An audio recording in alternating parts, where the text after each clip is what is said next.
Bismillahirrahmanirrahim. Nahmaduhu nusalli ala rasulihil karim. Amma ba'd. Assalamu alaikum hurmatli jamoat. Birinchidan бүткүл аламды жок жерден жараткан, ошол заттын буйругу менен таң атып күн баткан чыныгы жаратуучу Аллах Таалага чексиз мактоолор болсун. Жана пайгамбарыбызга жүрөгүбүздүн эң эле төрүнөн чыккан салаваттар жана саламдар болсун. Мактоо жана салаваттан кийин Аллах Таала сиз биздин ушул убакка чейин кылган ибадатыбызды, өзгөчө Рамазан айында туткан орозобузду Аллах Таала толугу менен кабыл кылган болсун. Ошонун негизинде пендечилик кылып, инсандык кылып, билип билбей кылган күнөөлөрүбүздүн бардыгын Аллах Таала түп тамыры менен кечирген болсун. Чындыгында Аллах Таала мээримдүүлөрдүн мээримдүүсү, Аллах Таала ырайымдуулардын ырайымдуусу, Аллах Таала кечиримдүүлөрдүн кечиримдүүсү. Ушундай улуу болгон Аллах Таала сиздерди жок жерден жаратты, кычыраган күч берди, акыл эс берди, өңү түс берди, мына ушунчалык сулуулук берди.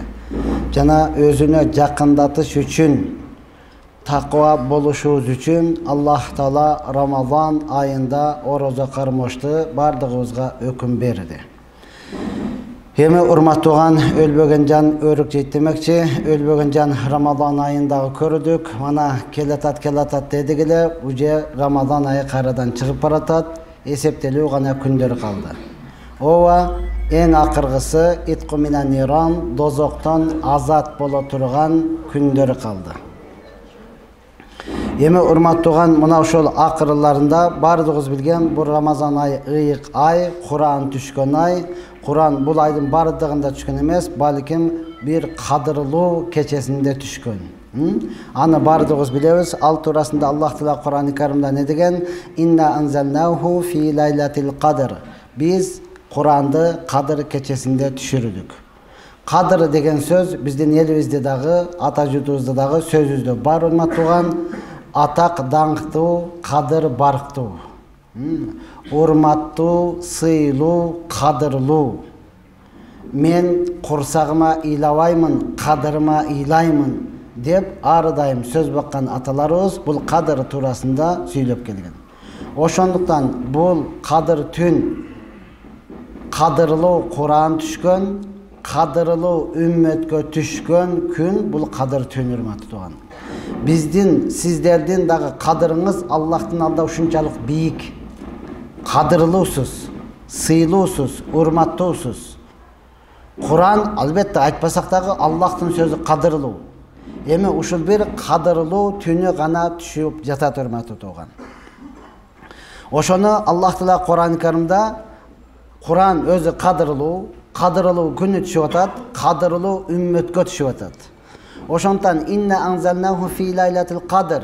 Биринчи, ва ма адрака ма лайлатул кадр. Экинчи, лайлатул кадр. Үчүнчү. Үч кадырлуу болгондуктан үчөөгө тең Аллах Таала лайлатул кадр деп некылы кадыр баркыны көтөрүп, өзүнү урматтоо сыйы менен айтты деп, мына ол Тафсирил Кабирди жазган мусанниф мына ушунтет. Бул Тафсирил Кабир өзү 32 том урматтууган. Мына ошол муфассир мына ушундай деп айтат. Албетте урматтууган, бул туурасында бардыгы айтып келген, угуп келгенсиз, кадырдын канчалык кадыр барктуу экендигини. Эми пайгамбарыбыз айтып атат, муну Рамазандын акыркы 10 күнүнүн так күндөрүнөн издегиле. Акыркы 10 күнүнүн так күндөрүнөн издегиле. Ооба, кадыр кечеси кайсыл күнү болот? Бул туурасында муфассирлердин, дегеле сахабалардын, мухаддистердин ортосунда талаш тартыш бар. 8 сөз бар экен урматтууган. Биринчиси айткан экен, бул Ибн Разин рахматуллахи алейхи айтат, Лайлатул Кадр бул Рамазан айынын биринчи эле күнүндө болот дейт. Биринчи эле күнү мына ушул түнү тоссоң Лайлатул Кадр ушул болот десе, Хасан Басири рахматуллахи алейхи айтат, жок, 17-чи кечесинде болот. 17-чи кечесин тосуш керек. Десе, Анас разияллаху анху айтат, бул 19-чи кечесинде. Мухаммад ибн Исхак айтат, бул 21-чи кечесинде. Ибн Аббас разияллаху айтат, 23-чи кечесинде. Ибн Масуд разияллаху анху айтат, 24-чи. Абу Зар Гифари айтат, 25-чи. Убай ибн Кааб жана сахабалардын жамаат айтат, 27-чи кечесинде болот дейт. Кыскасы булар кайсы күндө өздөрү тапкан болсо, ошол күндө мен тапканмын, ошол күндө мен кадыр кечеси болот деп айтышкан. Ибн Аббас разияллаху анху жаштыгына карабастан, Умар разияллаху анху халифа болуп турганда, жаш бала болчу Ибн Аббас. Ошону жетелеп ала берет эле, жаныга кирип отургузуп алат эле. Азыр эле бир жаш баланы манакка койсоң бардыгы айтат, жаштар аркага өссүн деп. Өзүгө айта албайт, өтөй дей албайт, жаштар аркага өссүн деп намыяк берген да болчу. Дамына айтып коесузбу, жаштар аркага турсун деп айтып коет, өзүгө айта албайт. Ибн Аббас разияллаху анху мен деген сахабалар пайгамбарыбызды көргөн, Абу Бакр бар, Умар, Усман, Али, Талха, Саад, Саид, Абдурахман. Ошолордун арасында Ибн Аббас разияллаху анху жаш бала, алада отурат эле да. Ана нелик экен, адам экен, пендечилик экен. Булар не кылган? Меккеден көчүп келген мухажирлер, Мадинада күтүп алган ансарилер. Анан ансарилерден айтып калышты, Умар разияллаху анху, сиз ар дайым ушу мухажирлерден болгон ушул баланы алып кирип аласыз, жаш баланы. Бизден бирөөдү да алып кирбейсиз. Биздин балда дагы ушундай отурса, менин балам отурат деп мындай кубанып калат элек дегенде, Умар разияллаху анху айткан, силер муну жаш бала деп ойлойсуңар, бирок бул билгенди силер билбейсиңер деген. Билбейсиңер деп Курандагы Наср, Иза жаа насруллахи фатах. Ошол туурасында ошол сүрөнү тафсирлеп бергилечи дегенде ар ким ар кандай айткан. Энди Ибн Аббастан сурагыла деп Ибн Аббас айтканда, ал чыныгы пайгамбар саллаллаху алейхи вассалам муканны чыныгы тафсирлеп бергенде бардыгы таң калган. Бул туурасында кадыр түн туурасындагы Аллах субхана таала не кылып атат? Ушуга илим берип Ибн Аббастан Умар разияллаху анху ар ким кадыр түн туурасында азыр караңыз. Бирөө 1-чи десе, бирөө 5-чи, бирөө 29, бирөө 11-чи, 27-чи, ар кандай. Ибн Аббас разияллаху анху сурап атат, сен бул туурасында эмне дейсиң? Десе, Ибн Аббас разияллаху анху айтып атат, ахаббул а'дади илаллахи таала ал-витра. Ахаббул витри илайхи ас-саб'ату. Сандардын арасынан Аллах Таалага эң сүйкүмдүүсү бул так сан деди. Так сан. Эми так сандардын дагы Аллах Таалага эң сүйкүмдүүсү бул 7 сан. 7. Ошондуктан Каабаны умрага барганда, ажыга барганда таваф кылып атат 7 жолу. Аллах сүйгөндүктөн 7 жолуга тактап койгон. Саффа менен Марванын ортосунда чуркап атат 7 жолу. Асман 7 кабат, жер 7 кабат. Жума 7 күн. Аллах Таала мына ошентип келип туруп, эми пайгамбар саллаллаху алейхи вассалам силер кадыр кечесини акыркы 10 күндүктөн так күндөн издегиле деди. Демек 27-чи күн деп Ибн Аббас разияллаху анху айткан. Бизге бардык ушул сөздү кармагандыктан бир эле ушул күнгө такалып калганбыз. Жок, урматтууган, Аллах Таала бул күндү жашырын кылган. Балким 21-де өтүп кеткен болушу мүмкүн. Балким 23-де, балким 25-де. Ооба, сиз айткандай 27-сиде дагы болушу мүмкүн. Балким 29-да болушу дагы мүмкүн. Аллах Таала өзүнүн ыраазычылыгын ибадатка жашырып койгон да. Кайсы ибадатты кылсаң, Аллах Таала ыраазы болот, аны билбейсиң. Ошондуктан ибадаттын бардыгын кыла бересиз. Нафил намаз окуйсуз, нафил ороза кармайсыз, садака бересиз, зекет бересиз, тахажжудка турасыз, бирөөгө садака бересиз, жылмайып коесуз, көтөрүшүп коесуз, жардам берип коесуз, кыйналып аткан болсо, мына ушундай. Кыскасы, кайсыны кылсам Аллах Таала ыраазы болот. Ал жашырын. Ошондуктан пайгамбарыбыз айткан, силер жакшы иштердин бирөөсүнү дагы төмөн санабагыла деген.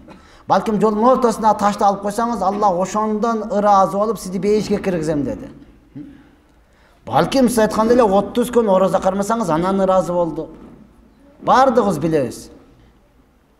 Бир адам сафарда баратып, ушунчалык суусады, кудукка түшүп сууду ичип чыкты, чыкса ит турат жанында. Тили салаңдап калган суусагандыктанчы. Адам өзүгө өзү айтат, мен суусагандан дагы бетер сууса турмун ал ит депчи. Эч ким жок, бирок өзүң сүйлөй бересиң го. Так, азыр барсамбы? Жок, кийинирээк барайын, азыр уктап берейин дейсиң го. Эч ким жок, бирок өзүң сүйлөйсүң да. Ал киши дагы не кылды? Өзүнө өзү сүйлөп туруп, ушул ит дагы суусап туруп, ушуну сугарып коеюн деп, кудукка кайра түштү, мазысын чачып, сууну толтуруп, тиштеп алып туруп, анан чыкты да.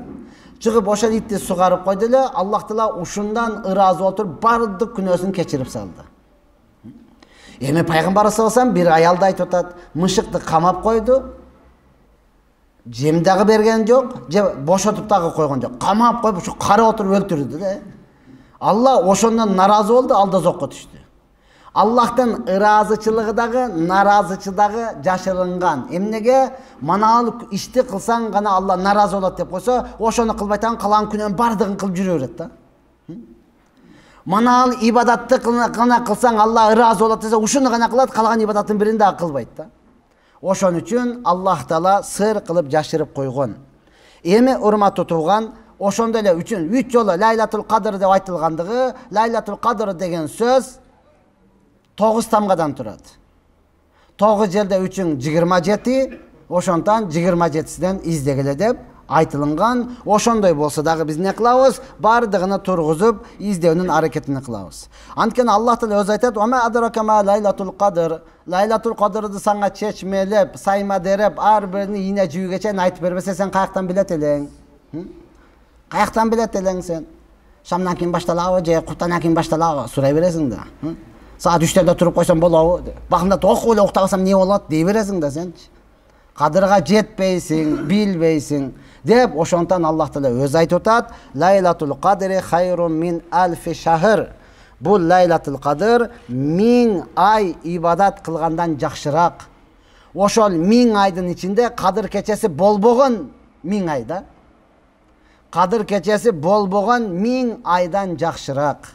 Муну Аллах Таала неге айтып атат? Бул туурасындагы муфассирлер канчалаган сөздөрдү айтыптыр. Биринчи себеби Аллах Таалага пайгамбарыбызга Бани Исраил мурдагы коомдордон Шамун аттуу баатыр айтылып берди.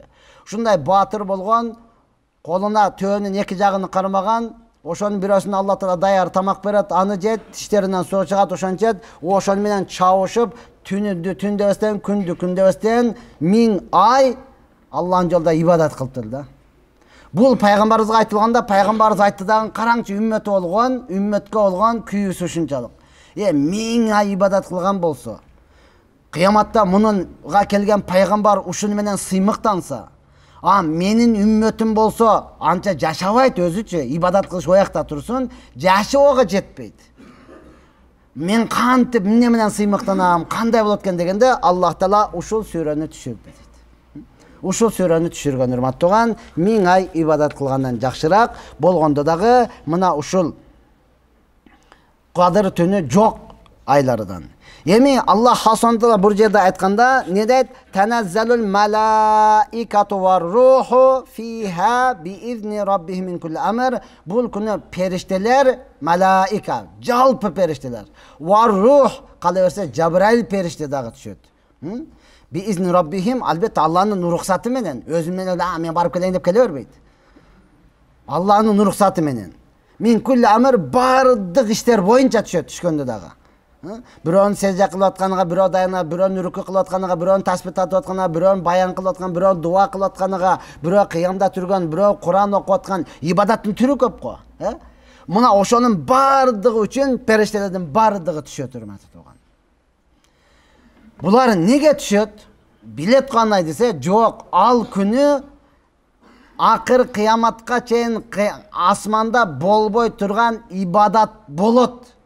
Ошону көрүп, периштелер адамдардан кечирим сураш үчүн түшөт экен да. Демек, сен Аллахтан кечирим сурагын, периштелер сенден кечирим сурайт да. Билебиз, Аллах Таала эң биринчи мен адам баласын жаратам деген периштелер айткан, биз ибадат кылып сени арулабасак, күнөө кыла турган, кан төгө турган адамдарды жаратасыңбы деген. Аллах Таала айткан, мен билгенди силер билбейсиңер деген да. Эми эмне кыласыз? Ошондо ыйлап отурсаңыз, сиздин ыйлаганыңызды көптүп, аннык бул ибадат кыла турбайбы? Кечирип койчу, мен сен жокто шүнтүп сүйлөп алганмын, гыйбат кылып алганмын деп кечирим сурайт экен да, урматтуу туган. Эми периштелердин жалпы түшкөндө алымга батпайт өзүчү, жерге батпайт, жети кабат асманда да. Алар бардыгы түшүп келсе кандай болот десе, ошону өтөт. Эмне болот? Жамаат менен. Жамаат менен. Умрага барганды мисал кылыптыр, тафсир. Умрага барганда бирөө тавафка кирип атат, бирөө Сафа Марвага чыгып кетип атат. Бирөө Сафадан жөнөдү, бирөө Марвадан жөнөдү. Кудду мына ушундай эле периштелер жамаат менен алмашып түшүп турат. Эми периштелердин эң таң калган амалы мына ушул болот. Бул асманда болбойт бул ибадат. Байлардын колунда бар адамдардын ооз ачар кылып тамак берип аткандыгы, Kolu жоқтор ошону жеп күчтөнүп алып туруп ибадат кылып аткандыгы периштелерге ушунчалык таң калыштуу болот экен да. Карасаң она пиширди. Ап келди, мына жеди. Анан ибадат кылып, карасы. Асманда жок бул ибадатчы. Ушуну көрүп эң таң калыштуу. Мындан дагы таң калыштуусу периштеге ушул болот экен.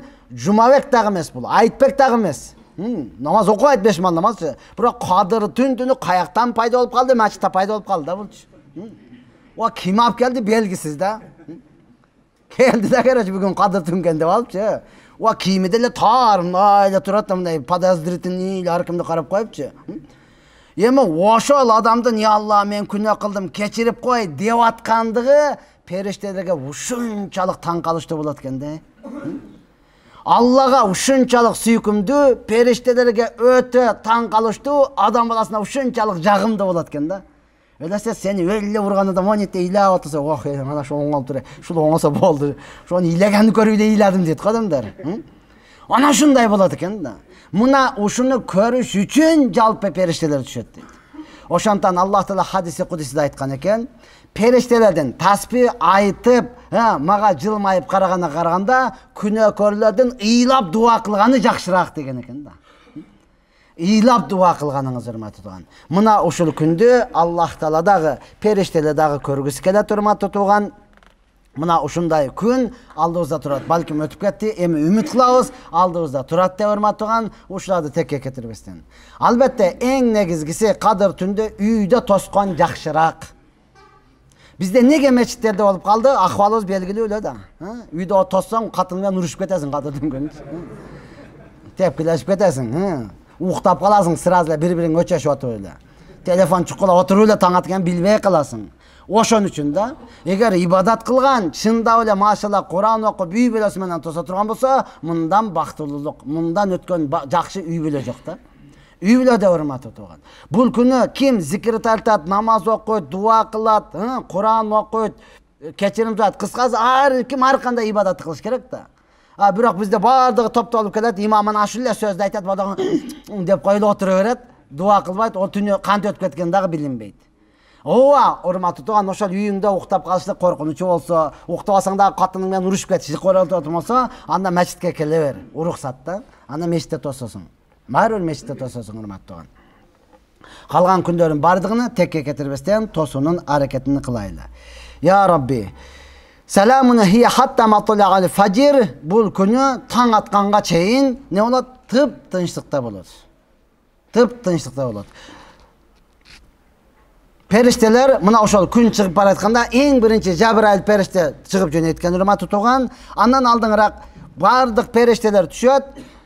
Периштелердин бардыгы намаз окугандарды, ибадат кылгандарга, дуа кылгандарга коштоп бардыгы кечирим сурайт экен. Я Алла, ушу пендеңди кечир. Я Алла, ушу пендеңди кечир. Жабраил периште гана бүт бардык кадыр тоскондордун кадыр түнү кабыл болгондон бардыгы менен көрүшүп чыгат дейт. Анын көрүшкөндүгүн кандай билесиң десе, ошол учурда эле дуа кылып атасың, Куран окуп атасың, же баян окуп атасың, денең бир сөздөрүнө таасирленип калды да. Кеде дуа кылып аткан бир дуаңдан өзүңдөн өзүң таасирленесиң да. Ошо дуадан эле денең титиреп таасирленип эле жүрөгүң жумшап көзүңө жаш келди, демек билгин Жабраил периште сени менен көрүшүп өттү. Эми сурай турганың сурап калды ушул учурдачы. Уялып шарт туруп кетип калбай. Ушул учурда полный период берип кал да, нени каалайсың айтып кал. Жаныңа ким келет, болду деби кызыктырбайт. Нарака турду дагы дуа кылып калган. Бизде ушундай да, дуа да кыла албайсың да, меште раса ыйласаң бирөө келип туруп сабыр кылыңыз, болду. Кое тургун, мен сону бир ыйлап алайын. Жок, жаныңдагы келип мüşahede ете берет да. Же ошунчалык дуа кылсаң жаныңда амин, я Алла дейт. Onu укканда бардык илхамың качып кетет да. Сразу бүтүрүп ташагың келип кетет. Ошондон пайгамбарыбыз айтып атты, жалгыздыкта отуруп ыйлап Аллахтан сураган адам кыямат күнүндө эч кандай көлөгө жок учурунда арыштын көлөгөсүндө болот депчи. Ошончалык рахат. Ошол учурда токтотпой ыйлап кал, сурап кал да. Сооптуу иштелди. Мына ушул урматтуу туган. Анан чыгарда Жабраил периште баштап кайрадан чыгып жөнөйт. Ошо чыкканда алардын көптүгүдөн күндүн бети жабылып, нуру жок болуп калат экен да. нурсуз болуп чыгат дегени тафсир мына ушундай берип турат тууган. Тып-тынч болуп. Мына ошолорду дагы көрүп туруп анан жазсаңыз, кийинки жылга дагы мындай эмне болот? Сүйүнүч пайда болот. Уакытта башка бирөөгө дагы айта аласыз да.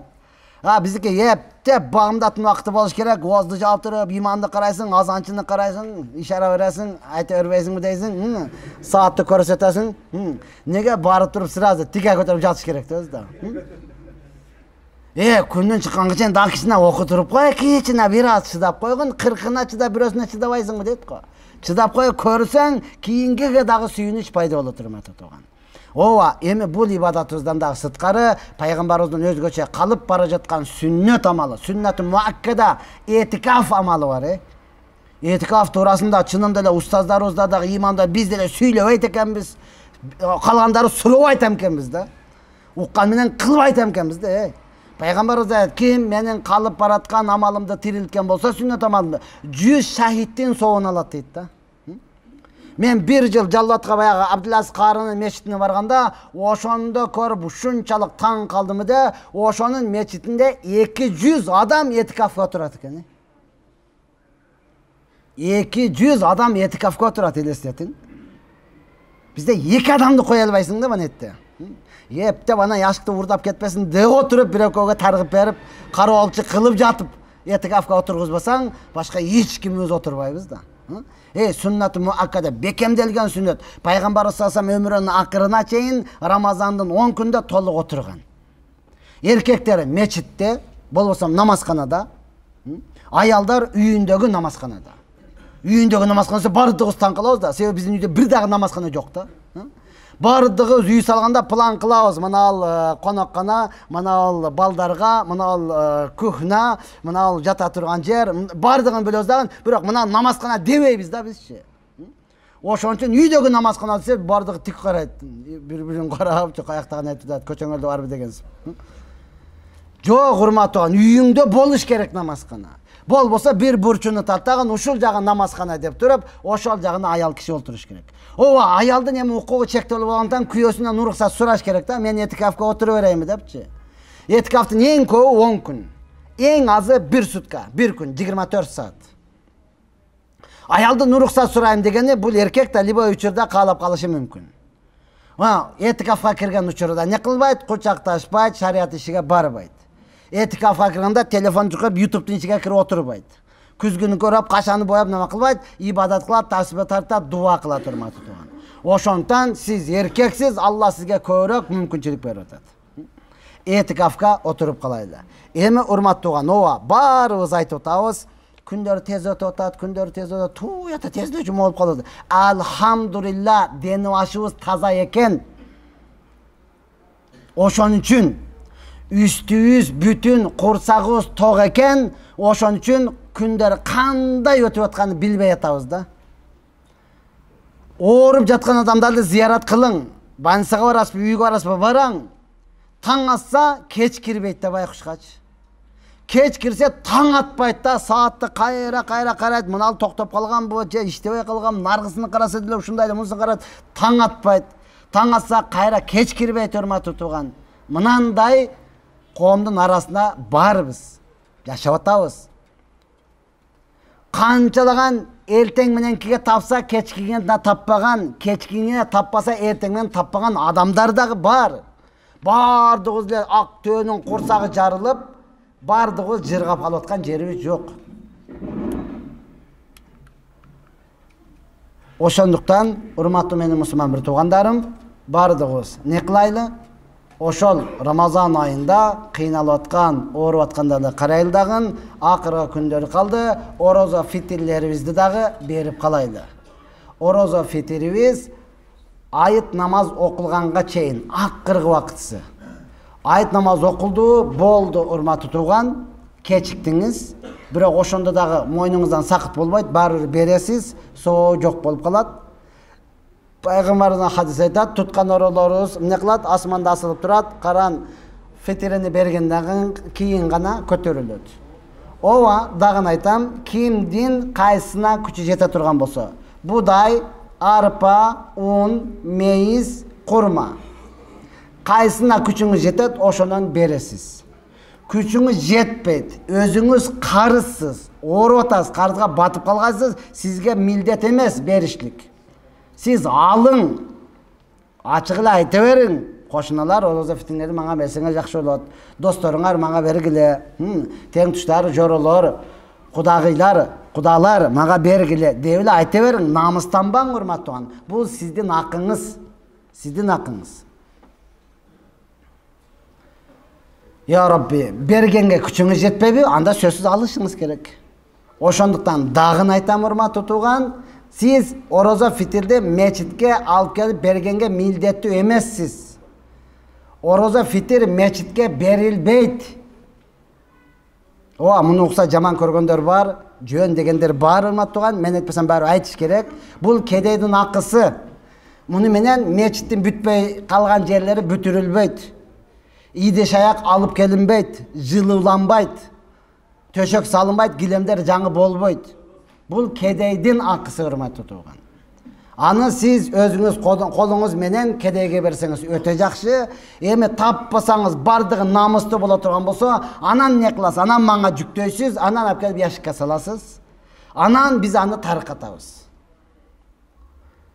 Эми урматтуу тууган, биз аны ойлобойбуз дагы, ким жигер сом сала, 10 сом сала, 5 сом сала салса. Же салбай алган адамдарга 1000 сом тийип кала турган болсо, ушул наразы да. Мага 1000 сом эле тийип калды, имам жеп койду. Сен акың баласы жейби? Мен оозумду толтуруп, башымды көтөрүп айтам, сага окшогон толтур, ошого бардыга бөлүнүп берилет. Ооба, эгер имам өзү кедей болгон болсо, өзүгө дагы алганга укугу бар. Анткени анын дагы балдары бар, анын дагы сизге окшогон жашоо бар. Бирок бул кедейге тийиле турган акча. Имам жеп койду, мына муфтият көтөрүп кетти, алып кетти, анан жаңы машина минип алды. Эми сени айтпай турсун деп орозо бүткөнгө чейин 2-3 ай машина албай туруш керекпи? Жаңы кийим дагы кийбей туруш керекпи эми? Ошо кийбей туранчы эл эмне дейт? Жок деп орозо бүткөн нормально түшкөн окшойт деп. Канча түссө дагы ал кедейдин акысы берилет. Канча алып атасың, ошого шүгүр кыл. Сеники ал, урматтуу тууган. Ошону айтам, биринчиден мечитке алып келип бербе, өзүң колуң менен бергин, урматтуу тууган. Жок, сен берүүчүлөр эмесиң, алуучулардансың. Анда сага канча тийип атат, шүгүр кыл. Анткени ар бир жерде тартип бар. Биздин мечитке ана ошо киркомдордо жашаган, ушул айлана чөйрөдө жашагандар гана, мечитке карагандарга гана беребиз. Антпесе бул ишти кесип кылып алгандар бар. Баткенден бери катарга жийип келе жаткандар бар. Бон эч нерсени калтырбастан. Ошондон адресиңизди сурайбыз, каякта турасыз, кандайсыз деп элечи. Келген бардыгы эле бериле бербейт. Тияка барсаң бербей койду, ал жаман экен, сен жакшы экенсиң. Жок, урматтуу, сен тиешең жок. Ошон үчүн бербейт. Сен тиешең барбы? Анда берилет, урматтуу тууган. Ошого эми караңыз. Ана яшыкка салынып атат. Чыкканда бардык көз көрүп атат. Беш кол бара эмес, уурусу бар, турусу бар. Айланып кетейин. Жөнөкөй адамдын үйдөн урудашлык арам да. Эми мечит Алланын үйүнөн урудашыңыз не болот, Алланын үйүнөн урудаган адам не болот? Бул адам болбойт беле? Эми караң, ошого алып келип салды деп, айыт күнү имам экөө айттабай шөтө турат да, кемсе качан келесиз, кайсы мечитке жеттиңиз, келип ачып кетсеңиз эртерээк тынчыраак шуну тапшырайлы депчи. Ар бир имам ошондой да. Ошондон урдатып бербей, эртерээк карап, эмнеге муфтият 50%-ны алып кетет, 50% биякта калат, муфтият өзүгө албайт, аны дагы медреселер бар. Мен медреседе директормун, ачык айтам, 200 окчу болсо ошого бөлүп берет. Мен айтта кедейлерге кандай бөлүп бергенде, алар медресеге ошентип бөлүп берет, урматтуу тууган. Ошондон оюңузду, фикириңизди тазалаңыз дагы, эң биринчи кедейлерге өзүңүз бериңиз, таппай калсаңыз алып келип саласыз, албетте аны эмне кылган, кызмат кылганга даярбыз. Ал берилет. Бирок айт күнү мына ушундай канчалаган имамдар, муну мен айта берем, канча имамдар айта албайт да. Отурат да антипчи. Ошон үчүн батуан алар сиз жыргап эч нерсе менен оюңуз жок, айттайсыз, ол яшык карап отурат. Өзүгө бардыгы тийсе майли деме, ушу ишак мага жетет айттагандан көрө десечи. Он жарымысы сразу ачып кетип калат ояка. Анан өзүгө канчалык деңгээлде комиссия бөлүп берет, канчалыгын бардыгын кедейлерге берет. Алар албайт. Mına oşoндуктан, hurmatly meni musulmon bir tuğandarım, eğer қолыңыздан kelse beresiz, berbese alasız. Baylık murat emes, жоқтық uyat emes. Allah Taala ar özün kılgan ibadetimizni to'lig'idan qabul qilgan bo'lsin. Ilohi amin. Ya Rabbi, aytilgan so'zlarga amal qilishga to'liq yordam bergin. Ya Allah'ım ar o'zi shu Ramazon oyida tutgan o'ro'zlarimizni, bergan sadaqalarimizni, ya Allah, o'zgacha o'z acharlarimizni to'lig'idan qabul qilgin. Bir rahmatga ya. Assalomu alaykum.